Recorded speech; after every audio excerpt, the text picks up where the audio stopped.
Hello everybody and welcome back to my channel. After my decision to not buy any new art supplies this year, as well as my big declutter and reorganization of all my art supplies last week, I was so ready to dive back in and get my fingers dirty. In today's video, I'll show you some fun exercises I did this week to start using up all those art supplies through free play and exploration. The focus was really on the process, on enjoying the tools and experimenting with some supplies rather than producing a great result. So get out some art supplies and grab your sketchbook or some paper and sketch with me. I'll show you a few timed exercises in real time with the reference photos so you can do them along with me. If you watched my last video, you already know that I kept some supplies specifically with the intention to use them up, like this jar with markers and this beautiful tin box with some inks and acrylics. Out of everything I decluttered, I gave some things to friends and I donated the rest. But there were a couple of things that I still wanted to keep to use them up. The idea is that I will force myself to use them for warm-ups and explorations, and then if I still don't use them up this year, they will be decluttered as well. But for now the focus is on trying to get creative with them. So I grabbed a mix of those use-up materials as well as some of my favorite things. I still need my safety blanket, you guys. It's too scary to work only with all the things that I don't like. While you're hopefully getting ready to sketch with me, I'll show you a quick time lapse of a portrait session that I started my week with. Every Monday morning and evening, Chloe hosts Drawing is Free, a free online portrait session that I try to catch whenever I can. Especially the Monday morning session is just a great way to start your creative week. I've talked about this many times before. You only have the duration of one song to draw someone, so these super quick sketches are perfect to experiment with tools. You really don't have any time to think about what to do or what your plan is. You just grab something and you go. In this case, I grabbed some of this old paper that has some paint on it. I figured I can use those to sketch on top of. I know that having these prepped pages helps a lot of people to lose the fear of the blank page. And I used to do them quite a lot in the past. But actually, I personally find them a bit difficult. Sometimes you can get really cool results, but a lot of times I don't really like how it turns out. I suppose I prefer it when the background is really subtle, just a fairly transparent layer of an ink wash, for instance. So I don't really love some of these sketches I did here on top of those really strong colors. But that's okay. I'm still glad that I tried and I finally used up some of these papers. I also used some ink that I don't really like and this tri-color gouache stick. Anyway, this is my first tip for how to use up those supplies. Join free online portrait sessions. They are a great place to use up those supplies. They're also so great for practice. This is really where I learned how to draw portraits, by just doing it again and again and again. But now, let's get to the exercises that I promised. Are you ready? You can use any materials you want, obviously. I'm going to use materials I love and others that I don't. So the first exercise is a 1-minute contour drawing. I'll put the reference image in the corner and start the timer. All we do is draw the contours of this bunch of bananas. So no individual bananas, only the external lines. You could use a pencil, a fine liner, a marker, or even a brush with paint on it, really.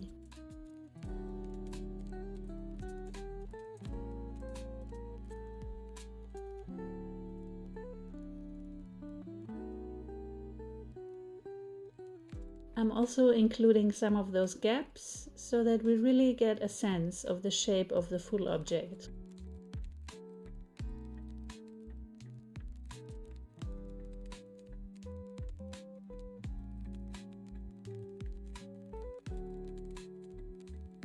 Okay, time is up. How did it go, guys? Ugh, I love a fat silhouette. I just think it always looks so cool. Don't worry in case yours is all wonky. It really doesn't matter. And by the way, this whole adding some more pencil on top of it was not part of the plan. My hand, it just picked up a pencil and started adding details, guys. It really wasn't part of the plan. And as you can see, the contour line wasn't perfect in the sense that once I started to add those individual bananas, we could really see the flaws. But anyway, that's fine. We're trying new techniques, we're using up supplies, we're warming up and experimenting, and we're filling our sketchbook pages. So let's keep going. For the second one, we'll do the paint first and add lines later. Let's go. I'm setting the timer on 2 minutes for the paint. It'll have to dry after that before we can add anything on top. For this one, I'm using my Kuretake paints, but you could obviously use any paint like watercolor, gouache, acrylics, anything. I like it a bit watery to achieve those beautiful flowing paint effects. I'm trying to be mindful, not too fast with where I put the paint down. 2 minutes is plenty to paint a small object, so don't get stressed out. I'm basically trying to use different values, a bright yellow, a warmer yellow, which is a bit darker, plus a brown at the end. I think the challenge with doing paint first is to go for simplicity and to trust the process. I know I will add pencil later, so there's no need to add all the darker spots or to fill in the bananas fully. All I want for now is some beautiful paint flowing and getting some values into roughly the right spot.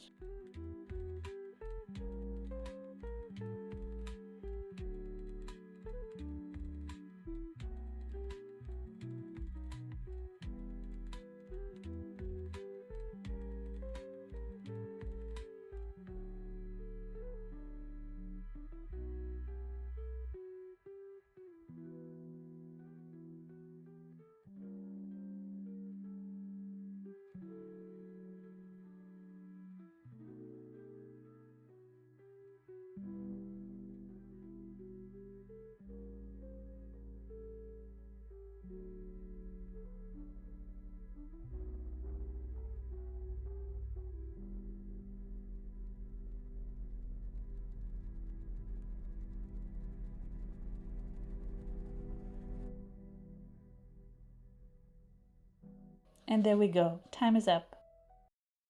Okay, for the third one, I will use the entire right page and only use one single brush, one big one. So I'll set a timer for 5 minutes and I will use some acrylic paint from my use up tin box. Let's go. Now, I want to be able to mix the paint slightly, so I used a little scrap of paper and I squeezed my paint on it. I'm just improvising in the moment.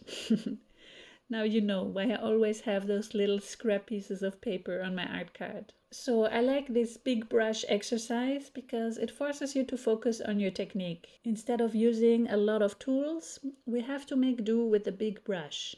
And that makes it harder to create lots of detail, and it forces you to really utilize the brush to its full capacity.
It's funny to watch this video of me doing this now because I can see why I should be doing this exercise a lot more often. When I look at it, I can just tell I'm using this brush to go back over the same area again and again.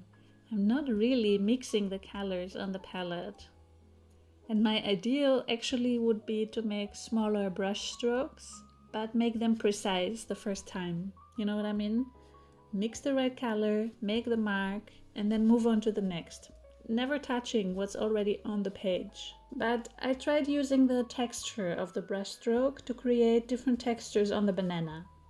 I wanted the peel to look a bit streaky, like the fibers of the peel. But in the actual banana flesh, do you see how it has all this texture? I tried doing that by using the brush differently. I only wasn't too happy with the hues. I think I should have used a bigger paper palette and really mixed the paint before putting it on the paper.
Anyway, I think what's amazing is that I feel like I've learned so many lessons on this tiny 5-minute banana painting.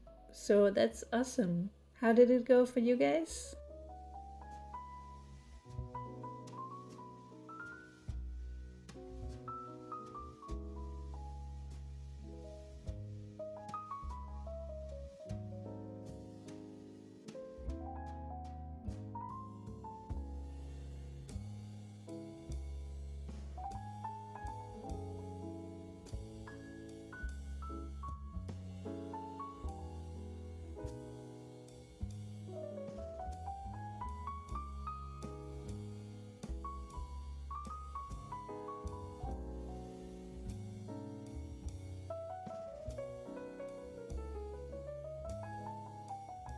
Now I let things dry a bit and then I continued.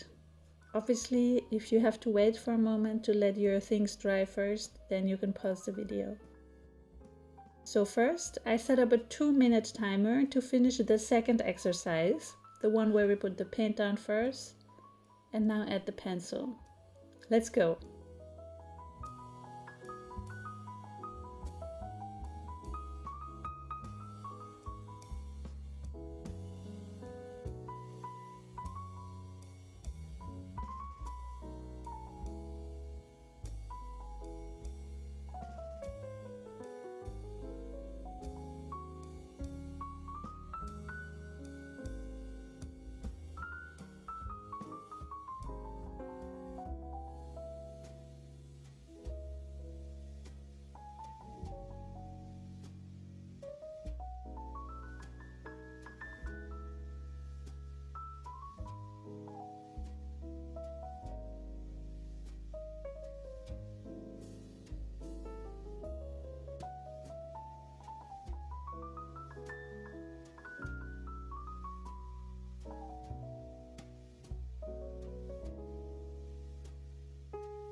I knew setting a timer was important so I wouldn't overwork it and get lost in the details. And I can see now that I was right.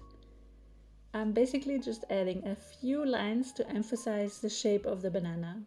And for the rest, I just added some spots.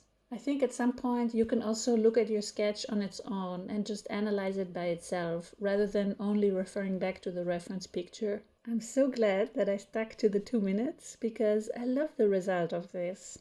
The line work is really kept to a minimum, I feel, and the beautiful first paint layer is still the star of this sketch. How was it for you? Next, I wanted to give myself 2 more minutes to finish the third exercise. Let's start. Basically, I just felt that it lacked contrast because I hadn't mixed the colors good enough before. And so I wanted to add just a little bit of a darker color. So I grabbed a brown Neocolor too. The great thing about wax or oil crayons is that they go over everything, even acrylic paint, which is notorious for being difficult to layer things on top of.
So there you go. It only took us 12 minutes to fill this entire spread, and we practiced all kinds of different skills and used some difficult materials. Amazing. Now I was all warmed up and also fired up about how much fun I was having sketching bananas. And so I wanted to make a bigger sketch, one filling a whole spread. Now I didn't set a timer for this one, and it did take me half an hour. Always surprising to see afterwards how long things can take sometimes. But I'll edit this one down to about 5 minutes, so you can still join right now and do another quick sketch. Maybe a smaller one, or of course pause to finish it later. So the 5 minutes start now. I decided on a drawing only using markers and doing lots and lots of layers. You could use any kind of marker, or if you don't have any, use pencils or even fine liners and maybe try hatching for the shading or something like that. Just do whatever works with your materials. The weird thing is, I do love markers, both water-based and acrylic markers. But I mostly like the fat ones. And the weird thing is that my acrylic markers have to be super opaque. Whereas with water-based markers, I really love those super bright, transparent ones that you can layer and layer and layer. But I have this whole set of these Stabilo felt tip markers that I don't really enjoy using because the tip is too fine. It's hard to explain why this kind of tip bothers me so much. I just don't really enjoy how the sketches end up looking when I use this kind of a tip. I think part of the reason is that you only get one thickness of line, which also means that you can't really color in a surface area evenly. And since they are also quite saturated, you really notice the line work. So I figured I could simply mix the Stabilos with my Tombows. which are great because they have a different tip that can achieve much fatter lines, and they're also more transparent. And I think in this way I managed to achieve a cool result. Marker sketches always tend to be more graphic and cool looking, I think. That's because you often have bolder colors and sharper edges. As you can see, I like to layer from brighter tones to the darker ones, adding more and more contrast in the process. I also like to use some pretty bright colors, strong, bold colors. It doesn't have to be very naturalistic or realistic, right?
And in the end, I add some shadows. I think shadows do a lot of work. I really like adding them to sketches of objects and faces in particular, because they just add so much. They make it so that these objects don't just float around on the page, but are grounded on a surface. Usually, I like to use cool shadows for warm sketches and vice versa. And that's it. The 5 minutes are up. How did it go? Obviously, don't compare your sketch to mine because, like I said, this actually took me 30 minutes to finish. Okay, now I want to do one more spread. Again, bananas. Do you ever have this? That once you start painting something, no matter how boring, it suddenly becomes fun and interesting? Well, here I want to use the same reference photo, but use very different media on the left page than on the right one. So I start by picking out some inks for the left side. I figured that red would make for really cool outlines. So the idea for the exercise on the left side is to only do line work in ink first. Why? Because ink can't be erased. So this exercise is about really embracing the first sketch and then add the paint later. Let's go. This kind of exercise has really helped me to develop my style. I found that I enjoyed those spontaneous lines much more than the perfection you can achieve when you use graphite and eraser. It taught me to make confident lines and to embrace the wonkiness that comes with it. Like here, for instance, I made that one banana in the center too short. You see how it's the only one sticking out from the bowl in the picture? Now in the past, I would have tried to immediately correct such an imperfection as soon as I notice it. But now I just work with these imperfections. And putting ink lines down first is the perfect exercise for that.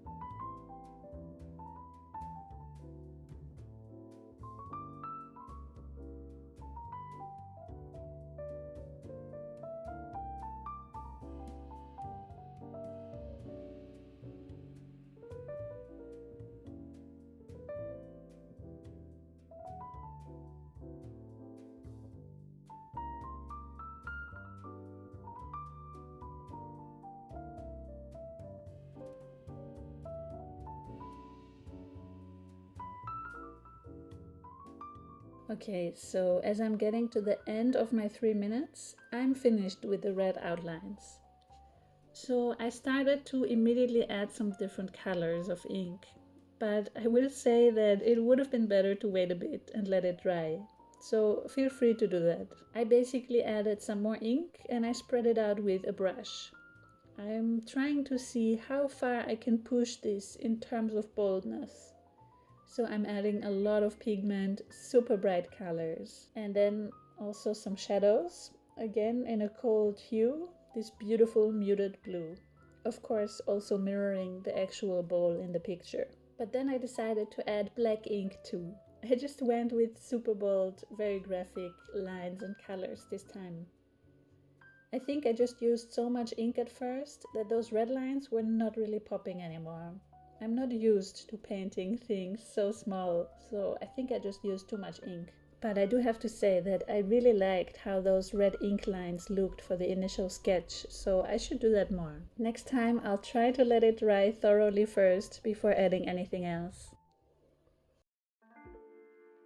Okay, and then let's go to the last exercise. Doing the same sketch, but with a very different material. I will set the timer for 5 minutes. Let's go. Now I only used gelatos for this one. Gelatos are like gouache paint sticks, or a bit like a wax or oil crayon, you could say. Very soft and buttery. Normally I never really use gelatos by themselves. I only use them to add some texture or highlights or sometimes a glaze in a mixed media piece. So I thought this would be a fun exercise to get more familiar with this material. And I think this kind of tool is actually really hard to control. There's definitely a steep learning curve when it comes to crayons too, especially when you use them pure, because you really have to figure out how they behave when layered and when they mix with other colors.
The 5-minute timer passed really quickly here.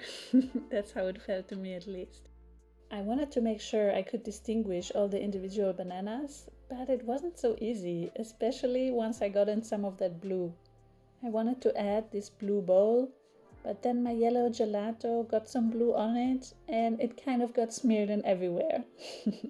And when the timer stopped, I had this idea of trying to use a palette knife to clean some of the areas where I want to have a bright yellow highlight.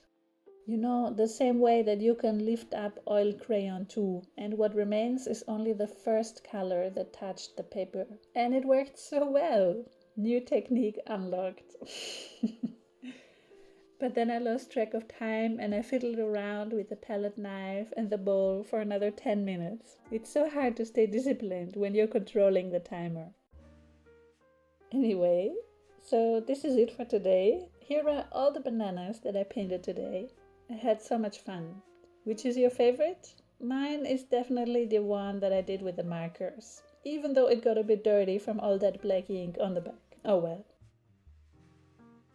Did you try to paint or draw along with the exercises? If yes, let me know how it went in the comments. Or do you have more ideas for fun exercises to help us use up all those excessive art supplies? I still have a couple more ideas, but I thought it would be better not to put everything in one video, but rather select some and maybe inspire you to actually do them with me. And then we can do a couple more videos like this. You can also let me know what types of things you'd like to practice drawing or what kind of art supplies you need ideas for. Thanks so much for watching this video. Please consider to like and subscribe if you want to support my little channel and you'd like to stay updated as new videos come out every week. I hope to see you again next week. So long, stay creative and take care.